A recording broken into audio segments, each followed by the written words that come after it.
Just like seemingly any artistic skill, it can be really easy to get stuck with your songwriting skill and realize, you know what, I haven't really gotten better over the last couple of months or years of songwriting. So we're going to address that in this video by talking about how to practice songwriting, because at the heart of getting better at something is to practice. So in another video, we talked about how we can practice songwriting by practicing improvisation. In this video on how to practice songwriting, we are going to specifically address what I call intentional songwriting. Essentially, I think there are two main types of songwriting that we all should do. One is inspirational songwriting or inspired songwriting. This is what most people do most of the time. This is you come up with a cool bass line just by improvising and you're like, hey, that was cool. I should build a song off of that because it was a great idea that I got in a moment of inspiration. Or you get inspired with an idea for a story to tell in a song and then you build a song off of that. So those are built off of inspiration. They're not really intentional. They're just something that you happened upon an idea and you thought, wow, that's a good idea. I should build a song off of that. But the other important way to write songs, especially if we want to get better, is to practice intentional songwriting. Think about how intentionality is so important for basically anything, especially when it comes to something we want to get better at. We have to be intentional to get better at the guitar. If we just play the same song that we've played on the guitar for 5 years, that isn't really practice. We're not really getting better. We're just playing. We're doing the same thing that we already mastered before. Same with if you want to get better at running or biking. If you do the same 3-mile run every day where you're not trying to improve your time, or you don't pick tougher terrain, or you don't extend the mileage, then you aren't really practicing, especially if you were trying to do a race soon. It would be better if you pushed yourself in one of those dimensions. You want to either do the 3 miles faster, or you want to do more than 3 miles, or maybe you want to do the 3 miles in tougher terrain than you were practicing with before. And songwriting is no different. We have to push ourselves outside of our comfort zone to grow as songwriters, or at the very least, if we want to grow faster as songwriters and get better faster, the best way to do that is to push ourselves. I want to make sure this video is deeply practical, so I'm going to give you some tangible ways to push yourself outside of your comfort zone and do some intentional songwriting. And the first one is simply with keys. You might find that you've written all your songs in C major. Great opportunity to just force yourself to write a song not in C major. You can pick G major, A major, E major. Hey, you could even go crazy, and by the way, this is the second part, where you intentionally write something in a minor key. Switching from one major to another certainly makes a difference, but a bigger difference would be if you tried writing a song in a minor key, which is going to be a very different experience and it's going to push you outside of your comfort zone. Of course, the opposite is true as well. Also, if you know your music theory, or if you want to learn your music theory, another thing you can do is do some writing in modes. This is sort of the advanced level stuff, but maybe you realize, hey, I know my modes, but I've never written a song in Phrygian mode or in Lydian mode. Okay, that's a great place to start as well. Another thing you can do is intentionally write your next song with a specific tempo. Something else that I think tends to happen with songwriters is writing songs in similar tempos. For instance, for me, the vast majority of my songs tend to be around 120. I have 128, I have 112, I have a few in the 90s, but a lot of the songs tend to be somewhere around 120. So a great exercise to do is to figure out, okay, what tendencies do I have with tempos? Let me intentionally write a song that is outside of that tempo. So if you realize, hey, all my songs are basically 112 beats per minute. All right, then do something like 96. Intentionally write a song that is in 96 beats per minute. You can do this with a metronome or with a click track. If you have any recording software, this is going to be super easy. So just practice writing to a different tempo. Another one is time signatures. For most of us, we probably just default to 4/4 and totally forget that 3/4 even exists. I think it's very possible that somebody watching this video has written like 30 songs and not one is even in 3/4 time, much less something like 5/4 time or some of the more exotic key signatures. But certainly at the very least, if you haven't done a 3/4 song, do that. Or if maybe you're somebody who somehow only does 3/4 and you never do 4/4,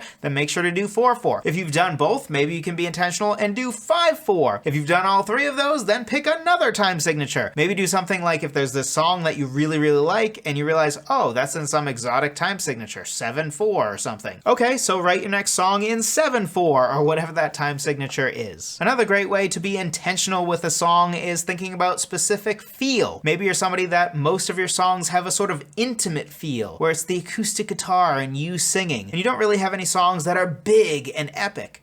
Okay, be intentional about, I'm going to write an epic song. Or if you write mostly epic songs, then be more intentional about writing a song that is a little bit more intimate. Or if you're anything like me and most of your songs tend to be more emotional and ballad-like, then be intentional about, I'm going to write a catchy song, or vice versa. Maybe all your songs are super catchy, then write a song that's more emotional and more pensive instead. And of course, there are a nearly infinite amount of feels in songs. For instance, you could get more specific, like, hey, I don't really have a rah-rah, you go get a man, you can do it kind of song. Okay, be intentional about trying to write a song that's very like a pep talk kind of thing, or something that somebody would listen to before they do a sports game where they're like, yeah, let's go, I totally can crush the opponent. Only you can figure this out for yourself, but obviously just take inventory of the songs you have, of your tendencies, and try to be intentional about writing something that's different. Whatever it is,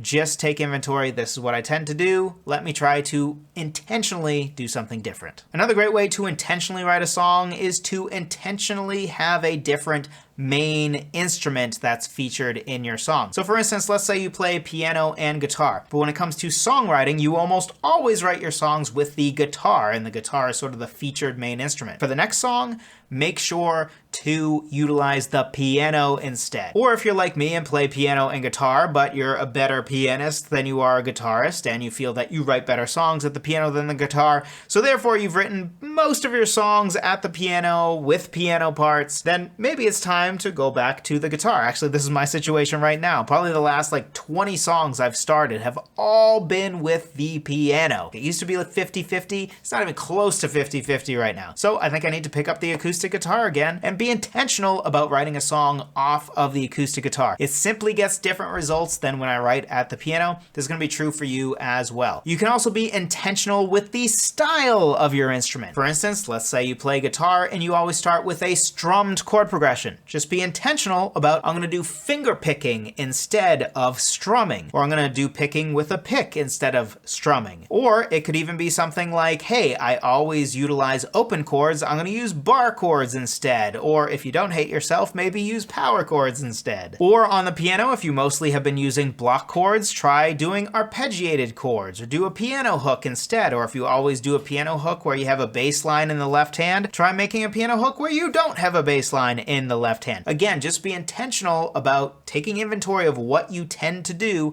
and intentionally tell yourself, no, I'm going to do something different. I tend to always have my guitar parts be strummed, so I'm going to intentionally come up with a finger picking pattern instead. I tend to always have block chords for my piano, so I'm going to intentionally do arpeggiated chords for the next song instead. And then on the lyrical side, we can be intentional with point of view. Most of us, maybe even almost all of us, just default to writing our songs in the direct address point of view, where basically there is an I in the story and perhaps a you in the story. But we totally forget that we can also write songs in first person, second person, and maybe best of all, besides direct address, which is king for a reason, I think, third person. Rocky Mountain High by John Denver is a great example of a song in third person point of view that is absolutely fantastic. And if it were in any other point of view, it would just be a worse song. But most of us don't even consider using third person point of view or anything besides direct address. But there's 3 other points of view that we can take, and especially with third person, which if you don't know, by the way, that's where there is no I in the story. So we would never say I did this or I said this. There is no I. There's just he, she, they. We're just talking about other people. It's like an omniscient narrator that is outside of the story, telling a story about other people. That can be a great way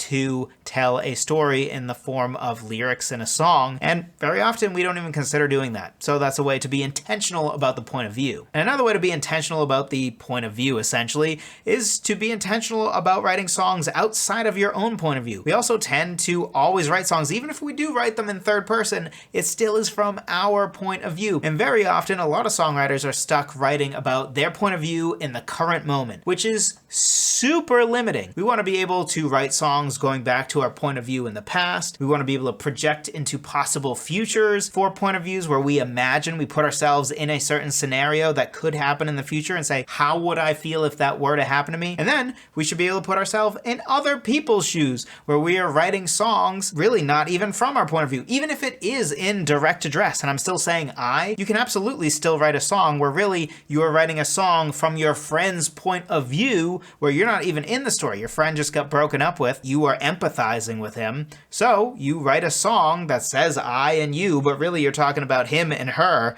That's totally fine. And that can be a great way to break outside inspirationally of your own limited experiences, and it will help you grow as a songwriter and will make songwriting fun, especially if you're like me. And frankly, there's not much drama in my life now. I've been happily married for like 7 years. I have a daughter who's amazing. Like, life is pretty good for the last 7 years, with some ups and downs, certainly. But for the most part, my life has been not that interesting, but I don't want that to limit my songwriting. And hopefully for all of us, we're going to reach a point in our life where, at least for a while, things will be good. And we want to be able to continue to write great songs even when things in our lives are actually good. And finally, another way, and by the way, this is of course not an exhaustive list, this is just a relatively long list to give you some ideas, is to play with some different imagery or some different themes. For instance, you might think, man, I really think space imagery is super cool. I'm really into sci-fi or something. I've never used that in my song. Okay, be intentional about, I'm going to write a song that utilizes space imagery. In my case, I lean towards ocean imagery, especially recently. I've written basically a whole EP that is revolving around ocean imagery. So I should be intentional about not utilizing ocean imagery with the new songs that I'm writing because, well, I don't want to just have all songs be ocean imagery. You want to make sure to mix it up. So you can be intentional again about not doing certain imagery or about doing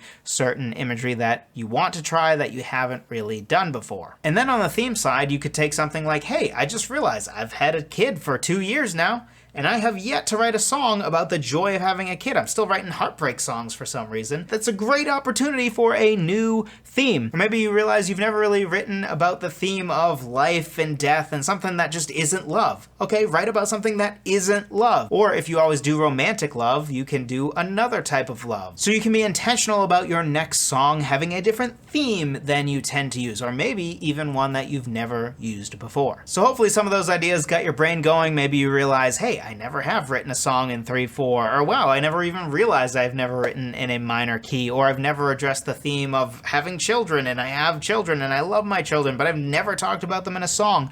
Regardless, hopefully that gave you some ideas as to ways to do some intentional songwriting where you are specifically pushing yourself outside of your comfort zone and into new, exciting territory. And by the way, if you want even more help with starting songs, especially in an inspired way and in different ways, great way to do that is to grab my free 20 different ways to start writing a song cheat sheet. It gives you 20 different ways to start a song because I am a huge believer that if we always start our songs the same way, like always starting with a guitar chord progression that's strummed, that's a great way to really just be limited as songwriters and to not be as inspired. Sometimes it's as simple as walking over to the piano or deciding to keep your guitar but do a finger picking pattern instead, or deciding to write a bass line with your guitar instead, or deciding to write your melody first this time. All of those sorts of things are great ways to get re-inspired, to not get stuck, and to write songs that don't all sound the same.